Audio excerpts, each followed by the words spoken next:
पवित्र श्रीमद् भागवत गीता, पवित्र चारों वेद, पवित्र कुरान शरीफ, पवित्र बाइबल, पवित्र गुरु ग्रंथ साहिब, पवित्र कबीर साहिब की वाणी में छुपे हुए गूढ़ रहस्य अर्थात तत्व को जानने के लिए कृपया अवश्य सुनिए जगत गुरु तत्वदर्शी संत रामपाल जी महाराज के मंगल प्रवचन।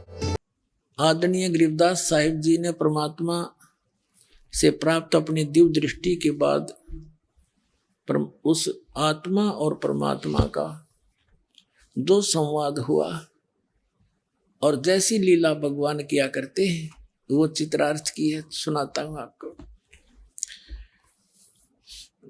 आपको दास ने बहुत बार बताया इन वेदों और गीता जी और पुराणों का ज्ञान दास को सन 2000 में हुआ। उससे पहले सन 1988 से सन 2000 तक 12 वर्ष तक इस दास ने इस गरीबदास साहिब जी की वाणी के आधार से सत्संग किया और इसके आधार से जो सत्संग किया वो भी हमारे जो पुराने भक्त उनको सबको मालूम है। वो कैसेट अभी तक उनके पास उपलब्ध है। और फिर ये सदग्रंथों प्रमाण देखे, ओए होए। अब क्या बताते हैं,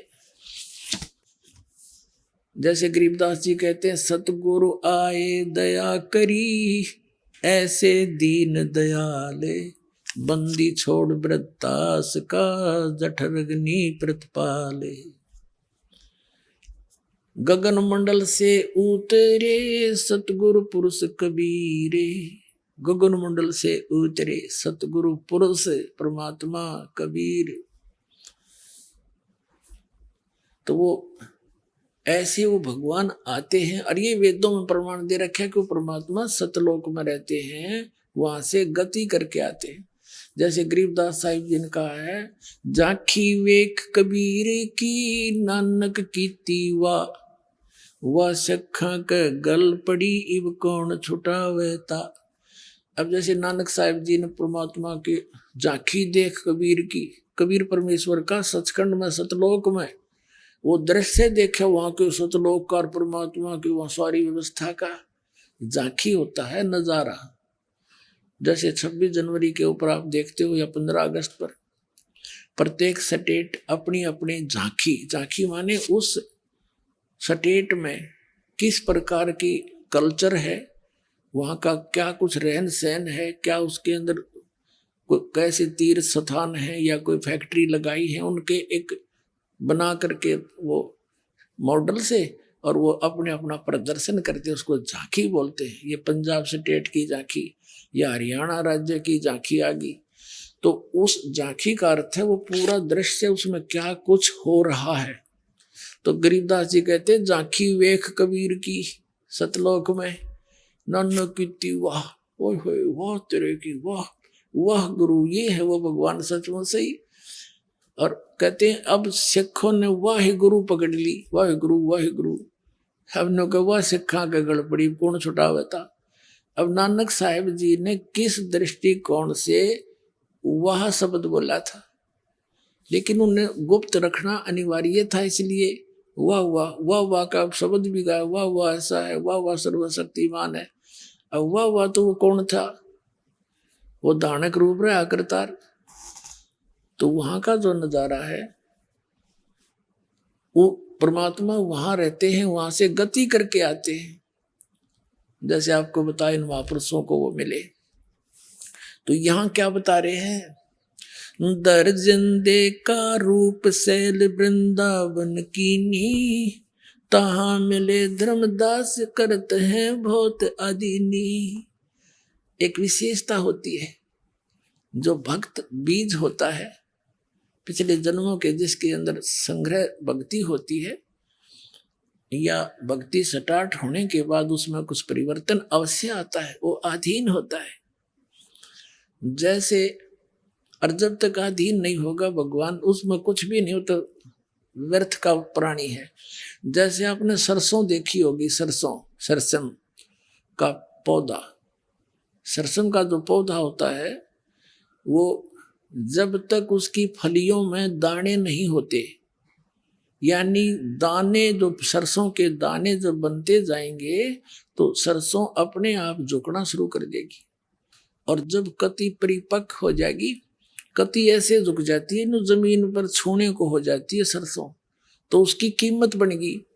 और जब तक उसमें कीमत नहीं थी, वो फड़ी थी उसका न्यू की न्यू, और वो न्यू खड़ी थी आकड़ी, तो उसमें वो कच्ची कुछ भी नहीं था, उसने खड़बड़े ना तेल। और जो जो उसकी कीमत बनती उसमें वो बनती गई दाने, और उन दानों की कीमत, उनकी वैल्यू, तो अपने आप वो कमाई, वो धन अपने आप झुका देती है उसको। तो ऐसे ही जिन पुण्यात्माओं में कुछ चाहे तो पूर्व जन्म के हो या अब भक्ति स्टार्ट करके फिर वो जो का तो सरसों सी पक जाएगी उसकी, तो उसमें आधीनी होती है। आधीनी के पास है पूर्ण ब्रह्म दयाल, मान बड़ाई मारियो बेद बीसर का। अब यहाँ क्या बताते हैं, दर्जन दे का रूप शैल वृंदावन कीनी, ता मिले धर्मदास करते हैं बहुत अधीनी। जिंदा महात्मा का रूप बना के, जिंदा महात्मा के रूप में आदरणीय नानक देव साहिब जी को मिले थे, जिंदा महात्मा के रूप में आदरणीय धर्मदास साहिब जी को मिले थे, जिंदा महात्मा के रूप में आदरणीय दादू साहिब जी को, आदरणीय मुलुकदास साहिब जी को, आदरणीय गरीबदास साहिब जी को, इन्हीं जिंदा महात्मा के रूप में मिले थे। आदरणीय गीसा दास साहिब जी को जिंदा महात्मा के रूप में मिले थे। तो ऐसे ही वो परमात्मा आते हैं, अपने जैसे वेदों से प्रमाणित किया अच्छी आत्माओं को मिलते हैं।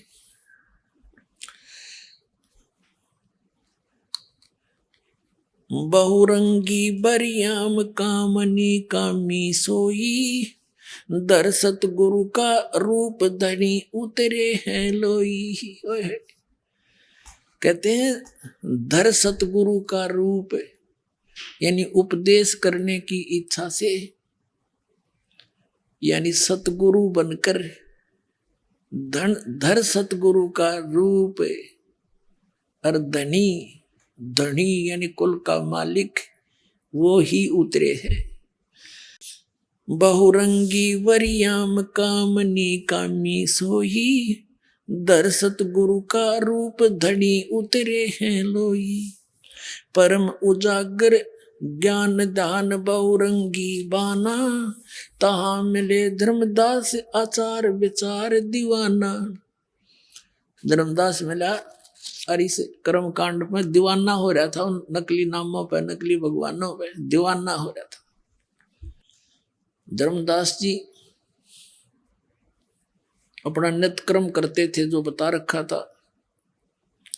परमात्मा निकट जाग बैठ के जब उसने सारा कर्म कांड कर लिया, गीता जी का पाठ भी कर लिया, तब परमात्मा ने कहा,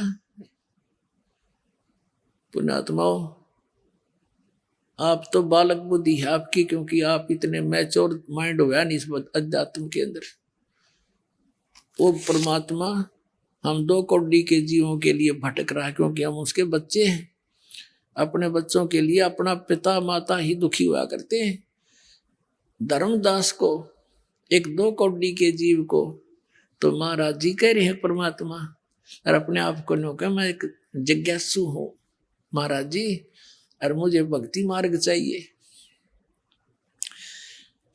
और धर्मदास क्या बातें करता है, किस प्रकार बोलता है।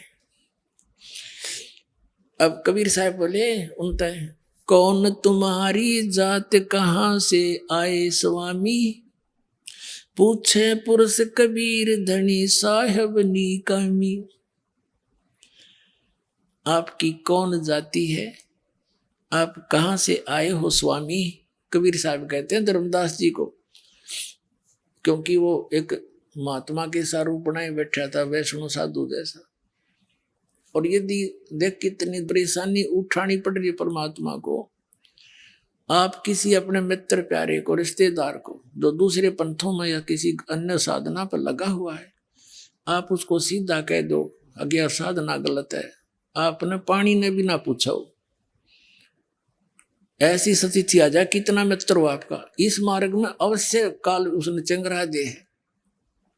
तो इसी दृष्टिकोण से परमात्मा अगर सीधा उसको कह दे तो बात भी ना करे और फिर अधूरा रह गया काम।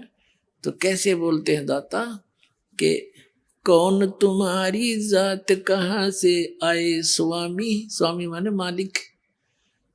हे महाराज जी, धर्मदास जी को परमात्मा कह रहे, पूछे पुरुष कबीर धनी साहेब नी कामी। अब क्या बताते हैं धर्मदास जी, हम वैष्णो बैरागी धर्म में रहा सदा ही, सुधर न बैठे संग कल्प ऐसी मन माही। सुन जिंदा मम ज्ञान को अधिक आचार विचारे, अमरी करनी जो करे वो उतरे भवजल पार। धर्मदास जी से परमात्मा ने अर्ज करी थी कि हे महाराज जी, मैं बहुत जगह भटक लिया और परमात्मा की चाह मुझे बहुत घनी है, मुझे कुछ रास्ता बता दो।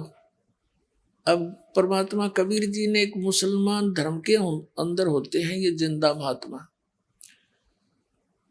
उस जैसी वेशभूषा बनाए रखी थी। तो परमात्मा ने कहा, तो धर्मदास जी कहता है कि सुन जिंदा मेरे ज्ञान को, हम जैसे बताएं री साधना को करेगा उसका बेड़ा पार हो जाएगा। सुन जिंदा मम ज्ञाने को अधिक आचार विचार, अमरी करनी जो करे वो उतरे भव जल पार। बोले धनी कबीर सुनो बैरागी, कौन तुम्हारा नाम गाम कहिए बड़भागी। कौन तुम्हारा ज्ञान सुमरण है भाई, कौन पुरुष की सेव कहाँ समाधि लगाई। कौन कोम कुल जात कहाँ को गौन किया है, कौन तुम्हारी रैस किन्हें तुम नाम दिया है। को आसन को गुफा के भर मत रहो सदा ही, सालिग सेवन कीन बहुत अति भार उठाई। जोली झंडा धूप दीप तुम अधिक आचारी, बोले धनी कबीर भेद कहियो ब्रह्मचारी। अब परमात्मा ने पूछा कि किस तो भगवान की तुम पूजा करते हो, आप कहीं आपका कोई आश्रम है या ऐसे ही भ्रमण करते रहते हो, आपका क्या नाम है, कहाँ से आए हो। धर्मदास जी बताते हैं, हमको कबीर साहब कहते हैं, हमको पार लंघावे ही परम उजागर रूप, जिंद कहे धर्मदास से तुम हो मुक्ति स्वरूप। पुण्यात्मा कालजा फटफटावे दास का, एक भगवान आके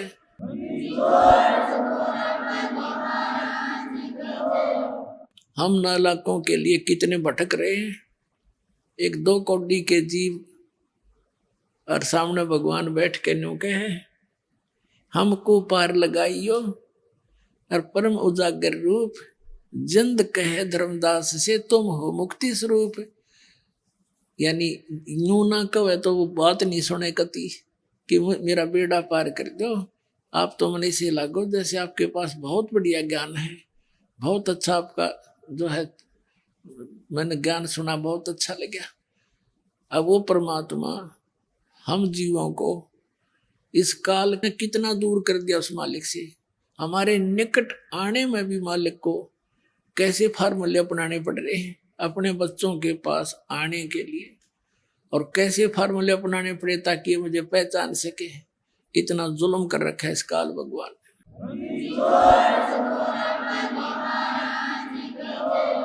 अब धर्मदास जी कहते हैं, बांधोगढ़ है गाम नाम धर्मदास कही जय, वैसे कुल कुली जात सुधर की नी बात सुनी जय।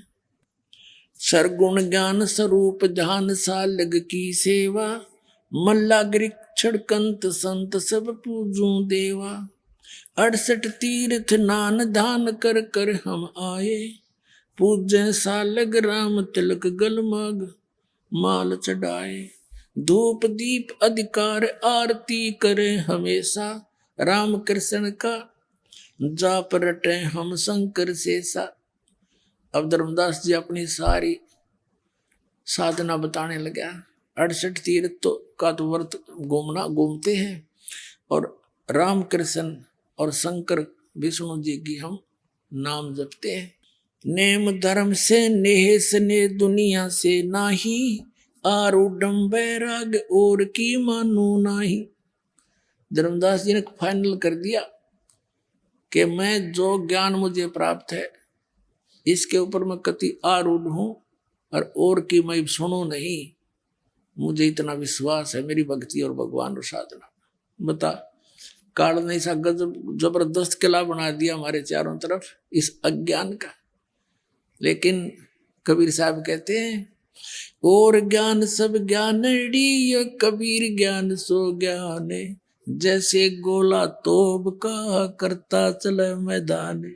युग तोब का गोला है परमात्मा का ज्ञान, ये सबके किले फोड़ देगा जैसे नकलियां के।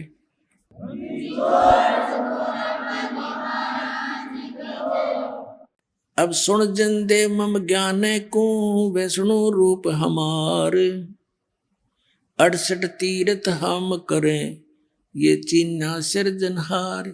इस साधना से इन्हों कहा मैंने भगवान पहचान रखा है, मिल प्राप्त कर लिया। धर्मदास जी करे। अब परमात्मा बोले जिंदा बैन कहाँ से सालग आए, को 68 का धाम मुझे तत्काल बतावे। राम कृष्ण का रहे नगर को वो कौन कहावे, ये जड़वंत हैं देवता से क्यों घंट बजावे। राम कृष्ण को टो गए वो धनी एक का एक, जिंद कहे धर्मदास से तुम बूझो ज्ञान विवेक। परमात्मा ने कहा तेरे राम कृष्ण तो करोड़ों मर लिए और जो असली भगवान है वो न्यू का न्यू है, उसको कभी जन्मता मरता नहीं। फिर परमात्मा ने गीता ज्ञान और वो सारा उनको समझाने की चेष्टा की। परमात्मा ने पूछा कि गीता जी का ज्ञान किसने बोला। धर्मदास जी ने कहा कि श्री कृष्ण जी ने बोला। परमात्मा ने उस बात को उस समय ज्यादा नहीं बढ़ाया। ये परमात्मा उस समय ये कह देते कि कृष्ण जी ने बोला नहीं, यु ज्ञान यु तो काल ने बोला, तो उसको ही वो सुनने को तैयार नहीं होता। तो परमात्मा ने कहा श्री कृष्ण जी कौन है? कहते हैं खुद विष्णु जी थे। अच्छा, विष्णु जी कौन है? सतगुण विष्णु जी, रजगुण ब्रह्मा जी, तमगुण शिव जी, सारी हांबर वाली। जैसे साधना टीवी वालों ने इन शंकराचार्यों से सारी हांबर वाली। रजगुण ब्रह्मा, सतगुण विष्णु, तमगुण शिव जी, खां यही है और तीनों गुण यही हैं। क्या इनकी जन्म मृत्यु होती है? नहीं, तो अजरो अमर है और ये इनकी पूजा बताती है। और फिर दास ने प्रमाण दिखाई दिए। तुम पुराणों को सत्य मानते हो, पुराणों में तो ये नासवान लिख रखे, खाक पड़ा तुमने पुराणों को। तो इनकी धोती सी धो दी। अब ये बोए नहीं जमेंगे, देख लेना थोड़े दिन में।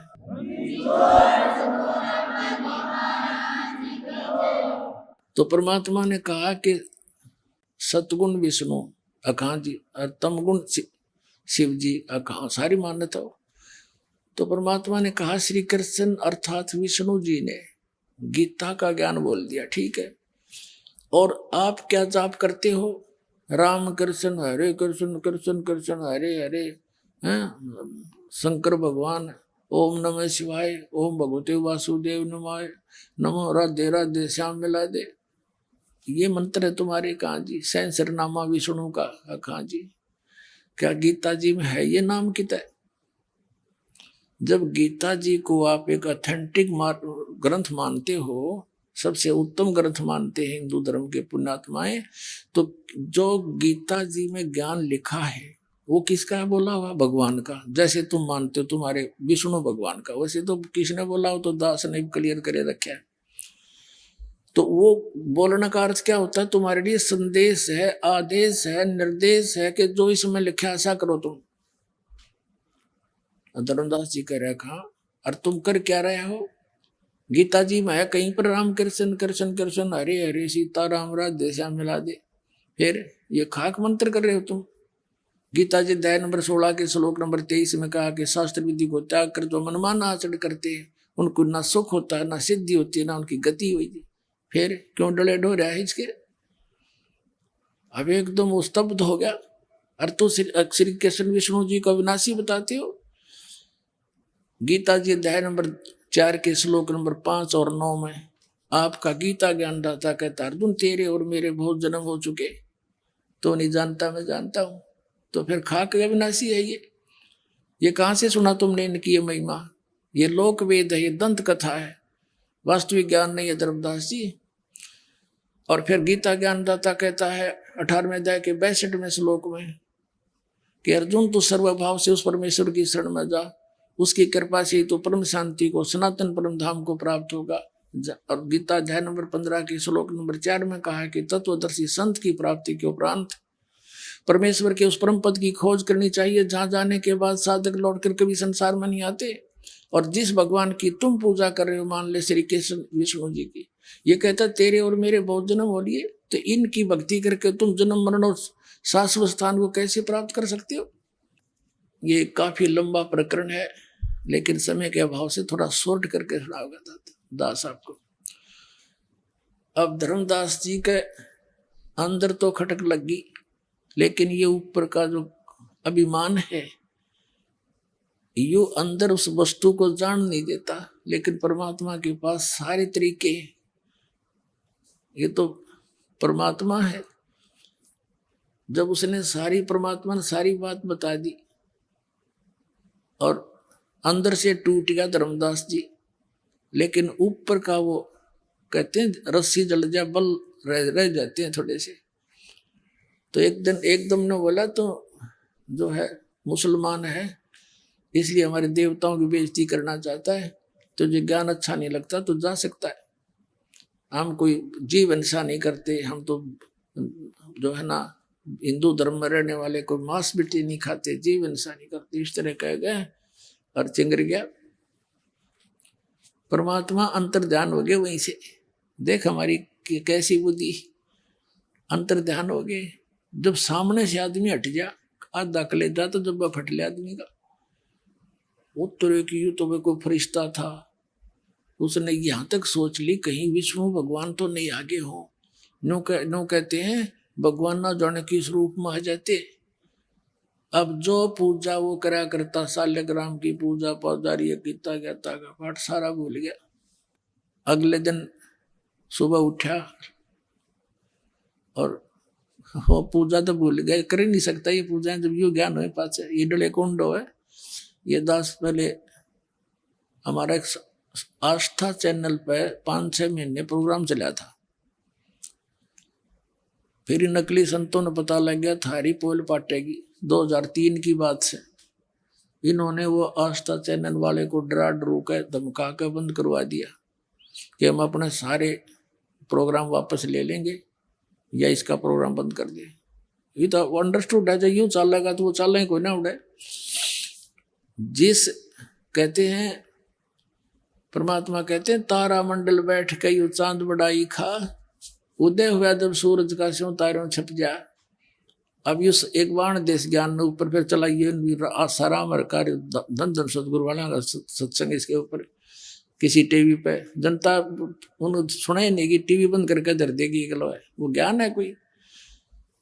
तो इस प्रकार फिर हम वास्ता बंद कर दिया। फिर हमने प्रोग्राम बनाया, गांव गांव नगर नगर में जाकर बड़े बड़े पोस्टर लगा कर प्रचार करके सत्संग शुरू किया। हम एक बार महाराष्ट्र में सत्संग कर रहे थे एक नगर में, तो काफी लोग सुनने आए। प्रोजेक्टर हमारे पास था, उसको सारा देखा। 5 दिन सत्संग किया। पहले दिन वो नोट कर ले गए, तो अगले दिन आके वो सारे मिला बिलू का चौथे दिन थोड़ी सी संगत होती थी, बाहर बैठ गया मैं नीचे, वो भी आ गया आसपास 5-7 जने। कहने लगे जी आज तक हमने यू ज्ञान कभी नहीं सुना, हमारे सदग्रंथों प्रमाण। पहले दिन तो हमने सोचा था सारी झूठी पावेंगी, नोट करके ले गए सारे गीता और पुराणों के अध्याय वगैरह, वो सारे यूं के यूं पा गए। फिर हमने कहा भाई नाम ले लो, नाम लेने से पहले फिर उनको बताए जाते ये नियम ये नहीं पूजना। ने बोला जी ये तो फिर नियम कर देते, सख्त हो गए। माँ भाई सख्त नहीं है, वो गलत साधना कर रहे हो तुम, उनकी आवश्यकता ही नहीं, तुमने अब सख्त लगे हैं। जब एक का साध्य सब सद है और सब साध्य सब जावे, माड़ी सींचे मूल को फले फुले गावे। पौधे की जड़ में पानी डाल लेंगे तो टहनियां न प्रफुल्लित हो जाएंगी। ने बोला जी नाम तो लेते नहीं, पर भक्ति वह दूसरी भी ना बनाई। वह दूसरी जो करते थे उस जोगे भी ना छोड़े, हम तक इतने जोगे भी ना छोड़े तुमने। तो अब इस ज्ञान को सुन के वो धर्मदास वो उस भक्ति भी करने इच्छा ना रही उसकी। सुबह उठ कर वक्त अपना खाना बनाने लग गया, नहीं तो ना धो के खा करता वो वारी सी देर तक। न सोचा ये तो कुछ भी को नहीं बता के करूं, अरे वो मिलने को नहीं, मैंने उनके साथ ऐसी बदतमीजी कर दी। इस चिंता में ग्रस्त भोजन बनाने लग गया। जंगल से लकड़ी तोड़ के सामने लाया था, चूल्हा जला लिया, लकड़ी लगा दी। एक मोटी लकड़ी थी, वह बीच में थोची थी, कुछ थोड़ी थोड़ी गिल्ली, जंगल की सी लकड़ी होती है। सहयोगी लकड़ी लगा के खाना बनाने लग गया। सुबह सुबह की बात है, लकड़ी जलती जलती चूल्हे से 1 फुट बाहर रह गई, वह उसके मुंह के सामने आ गई। तब तक रोशनी भी होगी। अब उसने देखा कि चींटियां उसके अंदर चींटी थी, कीड़ी अंडे मुंह में ले रही और मुंह ले उससे बाहर निकलने की चेष्टा करे। बाहर आवे तो उसके पिछले लकड़ी के पिछले हिस्से पर तरल पदार्थ उबल रहा, उसके अंदर का ऑयल सा निकलता होता है, पानी सा, वो उबलता है लकड़ी का बाहर पिछली साइड में। आगे से आग जले थी तो चटक मटक होकर वह सारी कीड़ी जलन लग रही। बाहर निकले तो उस उबलते हुए तेल से पर उस पर जल जा, आगे अग्नि फूक रही। धर्मदास एकदम स्तब्ध हो गया, क्योंकि पुण्यात्मा थी। इतना पाप है भगवान, इतनी लंबी लकड़ी थी और इसमें तो करोड़ों चींटी जल गई होगी। और उसी समय पानी डाल उनको बुझा, एक तरफ डाल दी। उसने सोचा रोटी में खाऊं नहीं भोजन आज, इसको किसी साधु संत ने खवा दूंगा, मेरा पाप कम हो जाएगा। इस उद्देश्य से सारे भोजन ने लेके और धर्मदास जी चल पड़े साधु की तलाश में। अब परमात्मा पहले दिन तो जिंदा महात्मा के रूप में थे, काले काले कपड़े से जिंदा महात्मा के। अगले दिन ये हिंदुओं वाले संतान जैसे लाल लाल से कपड़े बैठ गए रूप बना के वृक्ष के नीचे। धर्मदास जी की दृष्टि गई, उस साधु संत के आगे सारा भोजन रख दिया और कहा महाराज भोजन खा लो। परमात्मा बोले दर्दे धर्मदास भूख लगी है। फिर उसने ध्यान से देखा कि महात्मा जी तुझे कैसे जानता है, लेकिन उस दिन चेहरा पहचान में नहीं आ रहा था, मालिक ने रूप बदल रखा था।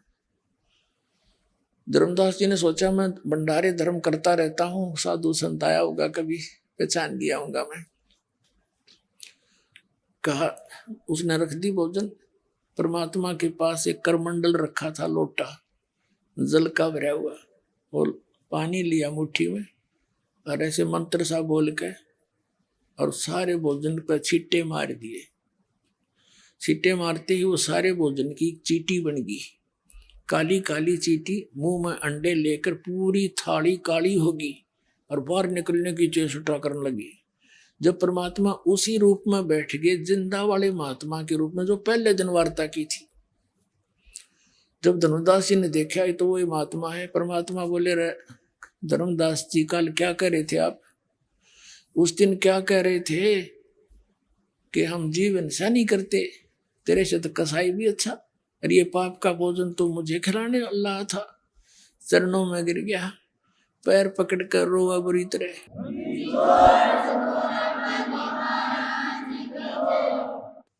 तो कहने का भाव ये है, इस ऐसे झटके 2-3 दिए परमात्मा ने, क्योंकि वो मन बड़ा उस्ताद है। सारी बात सुन ले, फिर एक बात ऐसी कह दे जैसे सारी ने फेल कर दे, परमात्मा फिर अंतर्ध्यान हो गया। ऐसे 2-3 बार प्रोग्राम हुआ। आखिर में परमात्मा अंतर्ध्यान हो गया, भाई नहीं तो नहीं मानने। फिर अब तड़फ जाएगी गणी, और पुराना रंग था वो भी साथ यो कचरा अड़े था बीच बीच में, तो परमात्मा ने अंतर ध्यान हो गए तो धर्मदास जी मथुरा से वापस चल पड़े अपने घर को, बांधवगढ़ को। वहां से कहाँ जाना था, मथुरा से जाते हैं वृंदावन में, वृंदावन से जाते हैं फिर बरसाने में। बरसाना में क्यों जाते हैं, वहां के जो यात्री हैं कंप्लीट उनकी यात्रा ऐसे बनती है गोवर्धन की फेरी।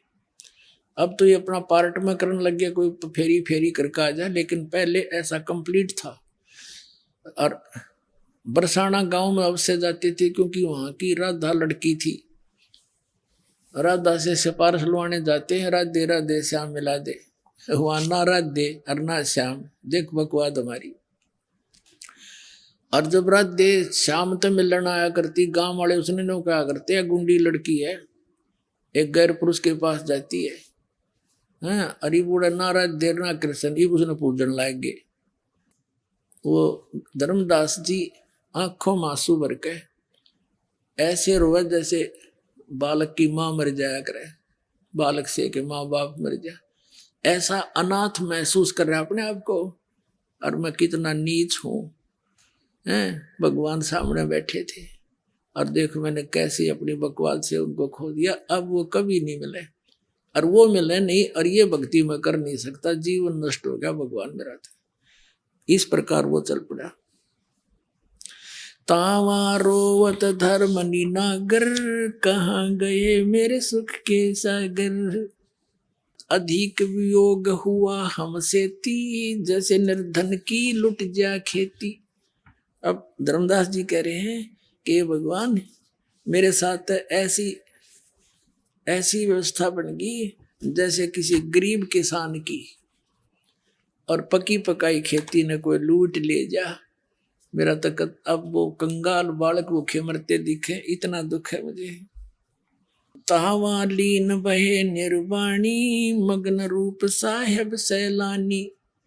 जब परमात्मा अंतर ध्यान हो गए, तावा रोवत धर्मनी नागर, कहाँ गए मेरे सुख के सागर, अधिक वियोग हुआ हमसे ती, जैसे निर्धन की लुट जा खेती, कल्प करे और मन में रोवे, दसों दिशा को वो मग जोवे।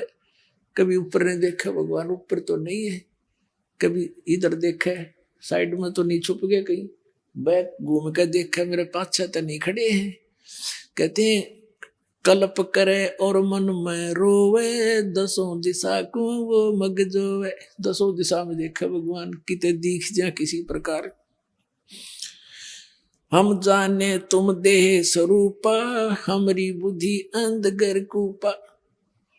ये भगवान मैंने तो आपको अपने जैसा मान लिया था, जैसे धर्मदास जी को परमात्मा ने कहा था कि धर्मदास जैसी देह तुम्हारी है ऐसी देह मेरी नहीं है। और वो कहते मैं विदेह हूं, धर्मदास जी कहते हैं आपके दिख देही, और किस विद साहेब आप विदेही। तब कहा था नरक परख कर देख धर्मदासा, हार्ड चाम नहीं मेरा मासा। ने बोला देख पकड़ के मेरे हाथ में, तेरे जैसा शरीर नहीं है। हम कितने अंधे हो गए, हमने भगवान निराकार मान रखा, परमात्मा साकार, इसलिए हमारी बुद्धि कैच ना कर पाई कि ये तो साधु संत होंगे, भगवान तो निराकार है। तो भगवान ने सारे प्रमाण दिए। जब धर्मदास का विश्वास जब दृढ़ हुआ, जब आंखों सतलोक में देख लिया, हम जाने तुम देह स्वरूपा, हमारी बुद्धि अंधगर कूपा। हमारी बुद्धि तो झेरा कुआ हो गया भगवान, अंधेरा कुआ। हम कैसे समझा आपको, हमने तो आपको अपने जैसे देह जैसा व्यक्ति मान लिया था। हम तो मानुष रूप तुम जान्या, सुन सतगुरु का किया पियाना। मैंने तो आपको अपने जैसे मनुष्य जैसे शरीर धारी मान लिया था। हे परमात्मा कहाँ से ले गए, एक बार बता तो दो, मैं वहीं आ जाऊंगा। बेग मिलो कर हूं अपघाता, मैं ना जीवूं सुनो विधाता। या तो जल्दी से मिल जाओ, ना आत्महत्या करूंगा। ए विधाता अब मैं जी नहीं सकता। वो साधना दे करने की नहीं, ये भगवान जिनको मैं भगवान मानने बैठा थे भगवान नहीं, लेकिन मेरी ही बकवाद ने आपको दूर कर दिया दाता। कहते हैं बेग में लोकर हूं अपघाता, मैं ना जीवूं सुनो विधाता। अगम ज्ञान कुछ मोहे सुनाया, मैं जीवूं नहीं अवगत राया। आपने ऐसा अगम ज्ञान, बहुत ऊंचा ज्ञान सुना दिया, अब मैं उसके बिना रह नहीं सकता। तुम सतगुरु अवगत अधिकारी, मैं ना जाना लीला थारी। आप तो परमात्मा हो दाता, मैं आपकी लीला को समझ नहीं सका। तुम अवगत अविनाशी साई, फिर मोको कब मिलो गुसाई। कम से कम इतना समय बता दो कि आप मुझे कब मिलोगे, तब तक इंतजार कर लूं। अब थोड़ा सा वर्बली सुनाऊंगा। अब धर्मदास जी घर पर आगे, अपने घर बांधोगढ़ रोते रहते, बुरी तरह रोए। उसकी पत्नी ने सोचा, भगत जी ने तो अभी 2-3 महीनों माना था, अरे ये 10-15 दिन में वापस आएंगे, क्या बात है, रो क्यों रहे हैं। उनसे पूछा, जी क्या बात है, क्यों रो रहे हो। और उस बोला नहीं था, जैसे आत्मा भड़का हो, जबान नहीं खुला करे, कंठ भर जाता है, इतना बुरी तरह रो है। काफी देर अपनी मकान में कमरे में आके मुंदा गिर के, नुकती मुंह के बड़ गिर के, नो रो जैसे बालक बिलख्या करे।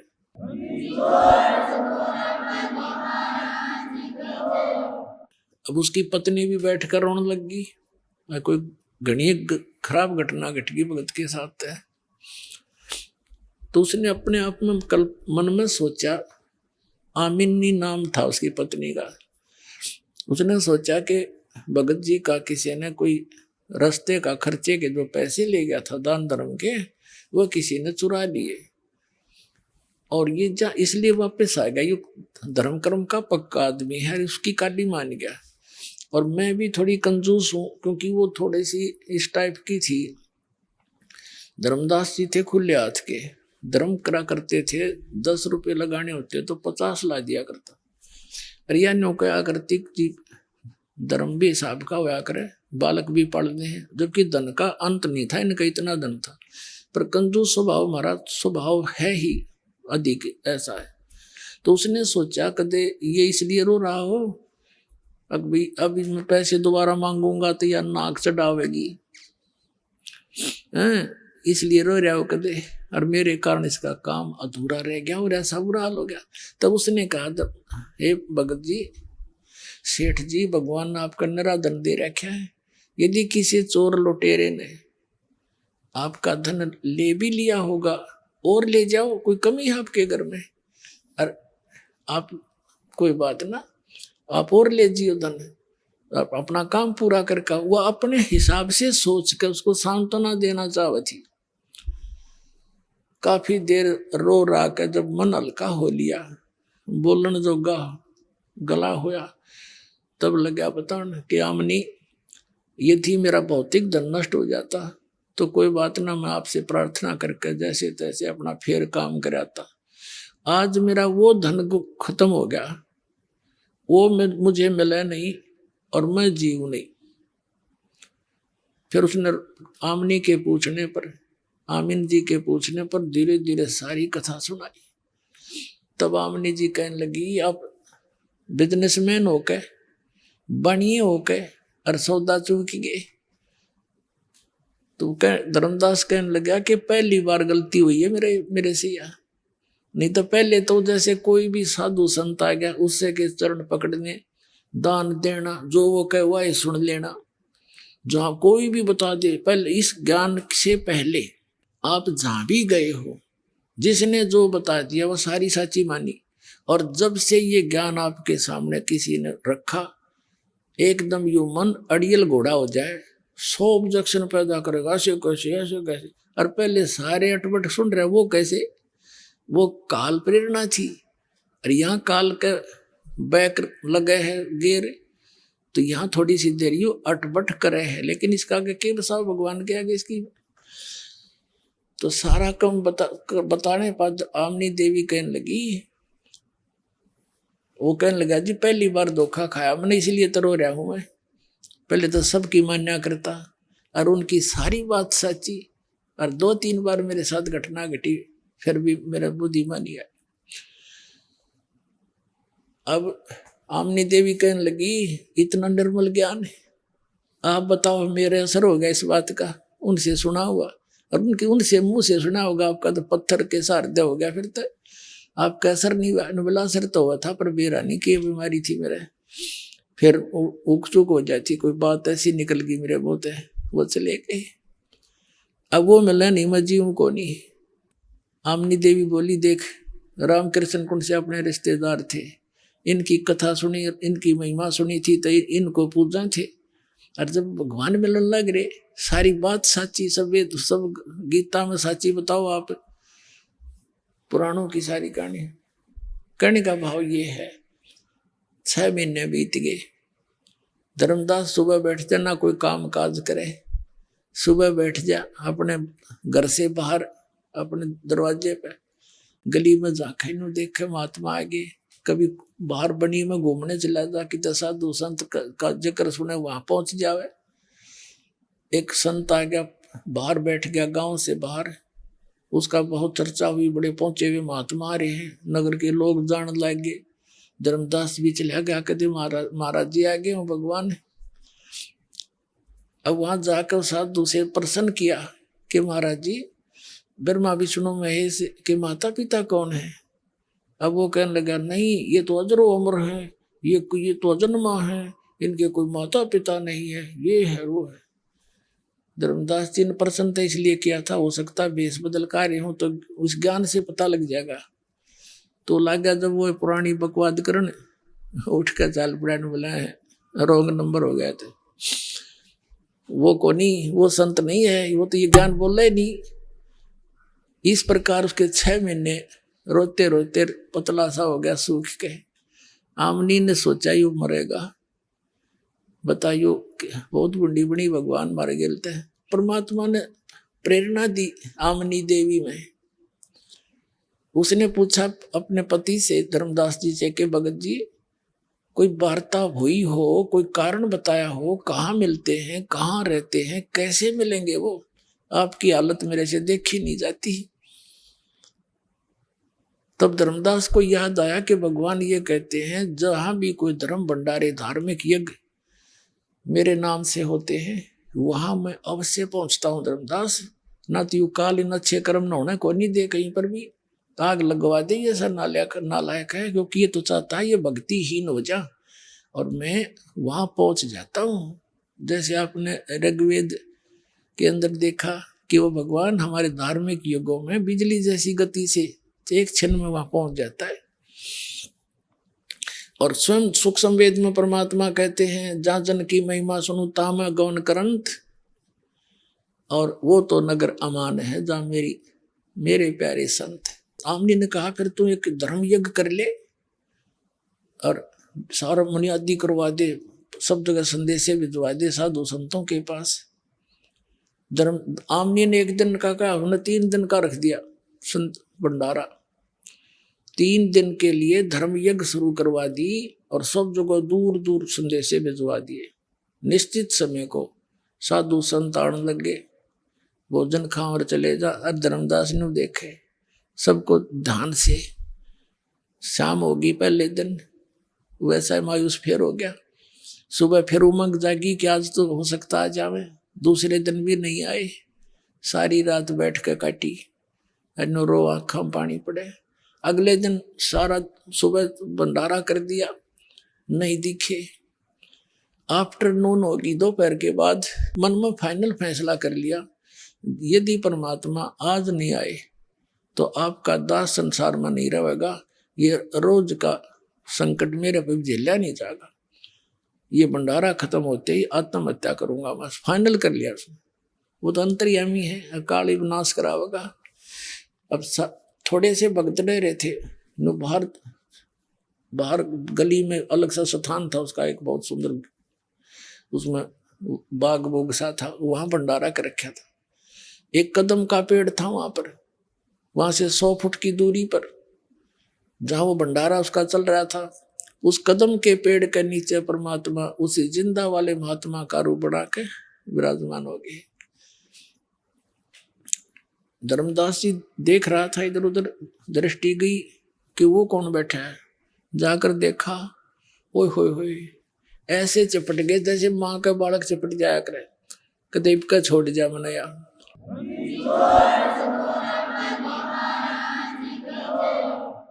रो बुरी तरह, हे भगवान गलती होगी, माफ करो मुझे नीच को, अक्षमा करना मेरे दाता। अब के जो तुम कहोगे सारी मानूंगा, आप घर पर चलो मालिक। तो परमात्मा ने कहा कि तू इनको सबने विदा कर दे, जितने रह रहे हैं इनका आगे मेरा जिक्र ना करिए। अब ये बताना नहीं, इनको बताना इसलिए नहीं कह रहे थे परमात्मा कि ये 5-4 आड़े बैठ जाएंगे, फिर मैं कुछ कहूंगा ये उल्टा ठोक देंगे खूटा इसका, यानी इसको सिरे चढ़न नहीं देंगे ये नकली ज्ञान वाले। इसलिए कहा इन्हें तू डेगा सब ने विदा कर दे, भोजन करा जो ऐसे भी कर रहा है। सारा फटाफट कर दिया। फिर 2 मिनट में चाह चढ़ गया और घर ले आया। अपनी पत्नी से कहता है, आज आमनी, आज मेरा वो धन मिल गया जिसकी मुझे तलाश थी। दामिनी ने परमात्मा को बैठने के लिए स्थान दिया, एक एक पैर पकड़ दिया दोनों ने। अब आमनी देवी कह रही है कि हे महाराज जी, आपका भगत तो बड़ी नरम आत्मा का था, आपके तरफ में ये तो बुरी तरह रोए गया, मैं सांत्वना देती रही, नहीं तो यू मर लेता। ये भगवान इतना दुखी नहीं करना चाहिए था अपना आपका बच्चा, ये होगी थी गलती बच्चे पे। परमात्मा ने कहा, आमनी देवी बेटी, इसका लोहा गर्म कराया मैंने, जैसे पहले मैंने बहुत कुछ समझा लिया पर इसके अंदर काल विद्यमान था, अब इतना गर्म कर दिया। जैसे लोहे को गर्म पूरा गर्म कर दिया जाओ, फिर उसको चोट लगाई जाए तो जो कारीगर चाहता वो बना करे, और ठंडे लोहे का कितनी घण मार ले उसका कुछ नहीं बनता। अब इसका लोहा गर्म करा बेटी, मैं साथ था इसके, मरण दूं था मैं इसको। तब उन्हें तो ये वकील बन रहा था इस काल का, इसलिए आज यो सारी सुनेगा मेरी। धर्मदास जी बोला, जी कति सारी सुनूंगा, सारा ज्ञान फिर बताया मालिक ने। फिर लास्ट में ये क्या कहता है, हे महाराज जी आपकी सारी बात सच्ची, एक बार वो आज तक किसी ने बताया नहीं, वो लोग दिखाई दो सतलोक आप जहाँ रहते हो, फिर तो मैं कति पक्का मान जाऊंगा। देख तेरा गजब भैया, हमारी सी बुद्धि हो रही है।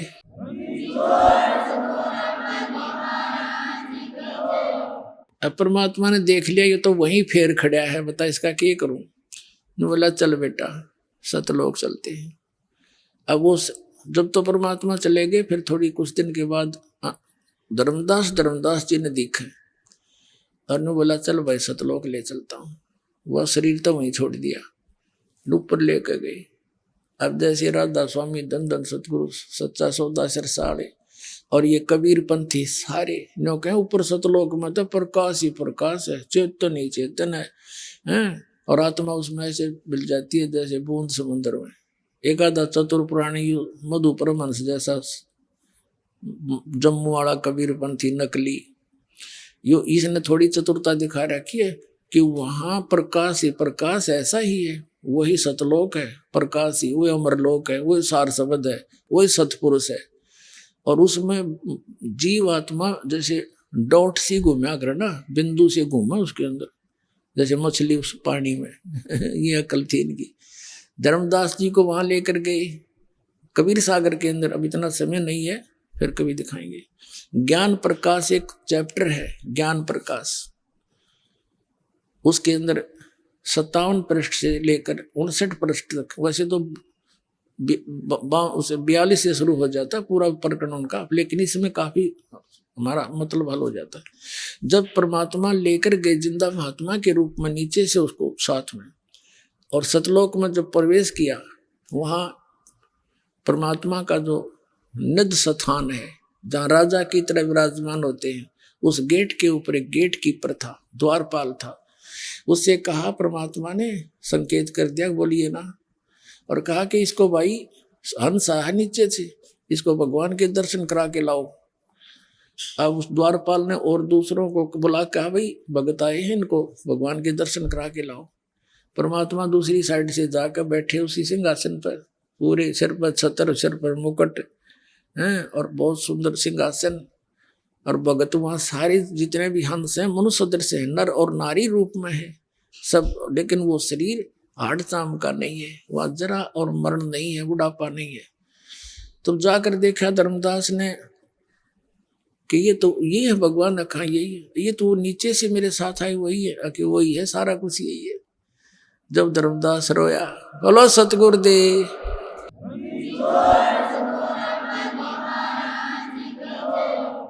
आइए अब हम उन श्रद्धालुओं के अनुभव जानते हैं जो जगत गुरु तत्वदर्शी संत रामपाल जी महाराज जी से दीक्षा प्राप्त कर चुके हैं तथा उनके द्वारा बताए गए भक्ति मार्ग पर चल रहे हैं।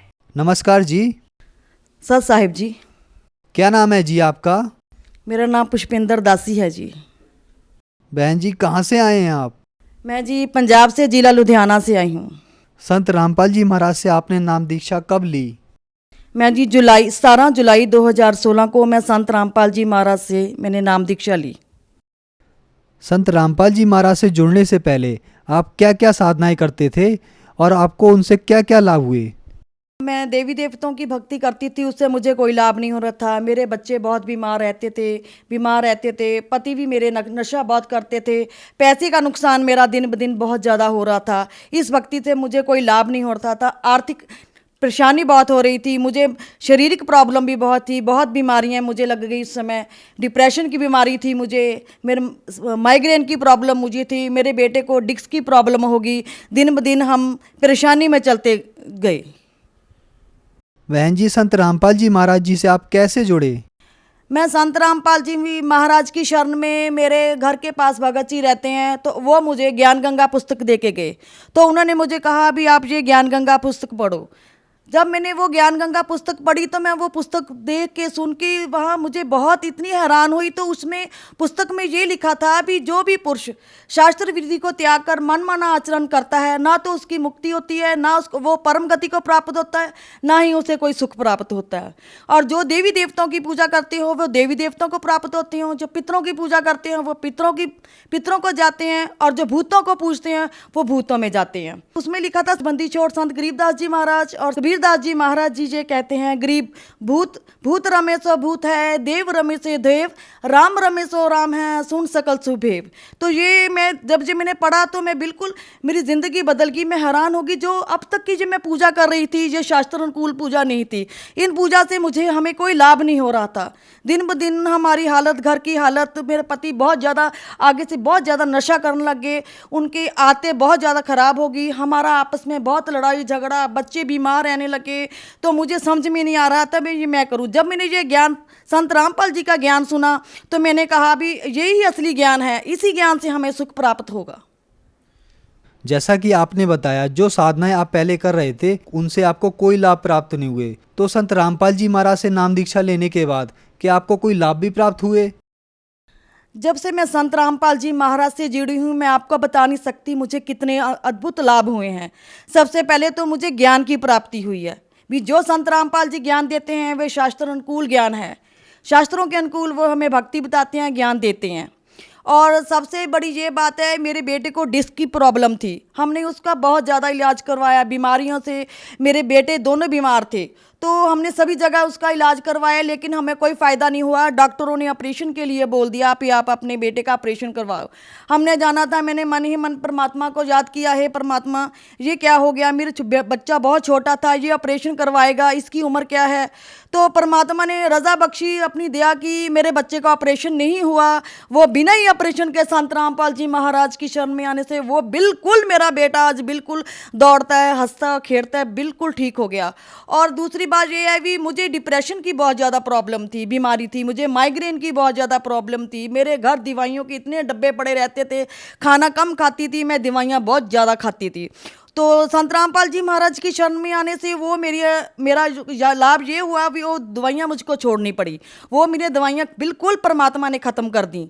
तीसरा लाभ तो मुझे ये बताऊं, मेरे पति बिल्कुल ठीक हो गए। नशा करते थे वे, हर एक चीज़ का उनके पास नशा था। परमात्मा ने दिया कि रज़ा की, तो वो उनका ये नशा बिल्कुल ख़त्म हो गया। मैं आपको बताती हूँ, बिल्कुल सही हो गया। हमारे घर में लड़ाई झगड़ा था, वो बिल्कुल ख़त्म हो गया, शांति होगी, बच्चे भी ठीक हो। और सबसे बड़ी ये बात थी भी, मेरा बेटा बाहर कनाडा गया हुआ है, तो उसने हमारे कागज भेजे थे, मम्मी आप वीज़ा लगवा लो अपना। तो मेरे पति कहते थे मैं तुझे बाहर नहीं जाने दूंगा, मैं तेरा वीज़ा कभी भी ज़िंदगी में नहीं लगवा के दूंगा। मैंने परमात्मा के आगे अर्थ की है, परमात्मा जो करते हो तुम ही कर सकते हो। मुझे नहीं मालूम कैसे मेरे ही पति ने कैसे ही मेरा अपने आप मेरा वीज़ा लगवा के दिया कनाडा का। तो मुझे कोई इसमें दिक्कत बिल्कुल परेशानी नहीं हुई, सब काम परमात्मा ने ही करवाए हैं। मुझे आर्थिक लाभ भी बहुत हुआ, पैसे का लाभ बहुत हुआ, शारीरिक लाभ बहुत हुआ, बहुत लाभ ने भगत जी मैं बता नहीं सकती अब तो कितने। मुझे संत रामपाल जी महाराज की शरण में आने से मुझे बहुत लाभ प्राप्त हुए। बहन जी, संत रामपाल जी महाराज ऐसी क्या साधनाएं देते हैं, ऐसी क्या चीज़ देते हैं जहाँ पर अन्य साधनाएं आप करते हैं तो आपको कोई लाभ प्राप्त नहीं होता? आप बड़े बड़े हॉस्पिटलों में इलाज कराते हैं, वहाँ पर आपको लाभ नहीं होता है, और आप संत रामपाल जी महाराज से नाम दीक्षा लेने के बाद आपके सभी रोग और परेशानियाँ दूर हो जाते हैं। कृपया करके बताइए कि संत रामपाल जी महाराज ऐसी क्या चीज़ देते हैं जिससे आपके सभी रोग और परेशानियाँ दूर हो जाते हैं? संत रामपाल जी महाराज जी हमें शास्त्रों के अनुकूल हमें ज्ञान देते हैं। जो वो हमें भक्ति देते हैं, वो जो हमें मंत्र देते हैं, वो शास्त्रों के अनुकूल देते हैं। वेदों पे आधारित प्रमाणित ज्ञान देते हैं। संत रामपाल जी का जो ज्ञान होता है वो प्रमाणित है, उसके अनुसार वो हमें भक्ति करवाते हैं, तो उस भक्ति से ही हमें लाभ होता है। संत रामपाल जी के ज्ञान जैसा इस दुनिया में किसी का ज्ञान नहीं है, तो उनके ज्ञान के द्वारा ही हम अपनी भक्ति का हमें लाभ होता है। अन्यथा शास्त्र विरुद्ध साधना से हमें कोई लाभ नहीं होता। जो लाभ होगा हमें शास्त्र अनुकूल साधना करने से उनका लाभ होगा। बहन जी, आपकी तरह और भी परिवार रोग और परेशानियों से पीड़ित हैं, तो आप उन परिवारों को क्या संदेश देना चाहते हैं? जन समाज को यही संदेश देना चाहती हूँ कि सभी जन संत रामपाल जी की महाराज की शरण में आए, उनसे नाम दीक्षा लें और कबीर परमात्मा की भक्ति करें। जितनी जल्दी हो सके उतनी जल्दी से ही, क्योंकि ना जाने इस शरीर के खत्म होने का कब समय आ जाए। तो गुरु नानक देव जी कहते हैं, ना जाने है काल की का डारे, किस विधि ढल जाए पासावे, जिन्हां दे सिर ते मौत खुड़क दी ਉਹਨਾਂ ਨੂੰ ਕਿਹੜਾ ਹਾਸਾਵੇ। साध मिले तो साड़ी सादी हुंदी, विछड़िया दिलगीरी वे, अखदे नानक सुनो जहाना, मुश्किल हाल फकीरी वे। इसलिए मैं सभी से यही प्रार्थना करती हूँ, आप अपना संत रामपाल जी से अपना नाम दीक्षा लेकर अपना कल्याण कराओ, मोक्ष करवाओ। जो मोक्ष का रास्ता है वो आपको संत रामपाल जी के ज्ञान से ही प्राप्त होगा। और इस विश्व में पूरी दुनिया में संत रामपाल जी जैसा ना कोई संत हुआ है ना होगा। He is supreme god, Kabir ji is god. Sant Rampal जी महाराज कबीर परमात्मा का ही रूप इस धरती पर आए हुए हैं। इसलिए सभी आप उनसे अपना ज्ञान प्राप्त करो, संत रामपाल जी से नाम दीक्षा लो और अपना कल्याण कराओ। बहन जी, हमने सुना है कि संत रामपाल जी महाराज से नाम दीक्षा लेने के लिए पैसे लिए जाते हैं, इसके बारे में क्या सच्चाई है? नहीं जी, ये बिल्कुल झूठ है, बिल्कुल ही झूठ है। संत रामपाल जी महाराज ने कभी भी पैसे कभी किसी से नहीं लिए। वो नाम दीक्षा बिल्कुल फ्री देते हैं, कोई पैसा नहीं लेते। जिसने भी ये कहा है वो उसने बिल्कुल गलत कहा है। संत रामपाल जी महाराज से नाम दीक्षा लेने के लिए श्रद्धालुओं को क्या करना पड़ेगा? भक्त समाज को जो गुरुजी ने मर्यादा बताई है, उन मर्यादाओं का पालन करना होगा। नशा छोड़ना होगा, ये पितरों की पूजा छोड़नी होगी। जो भी मर्यादा बताई हैं उन मर्यादा से हमें भक्ति करनी होगी, तो हमें उस भक्ति का लाभ होगा, अन्यथा हमें उस भक्ति का कोई लाभ नहीं होगा। धन्यवाद जी। साहब जी।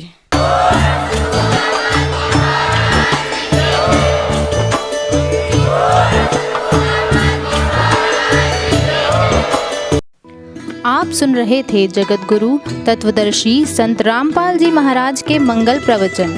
अधिक जानकारी के लिए संपर्क करें।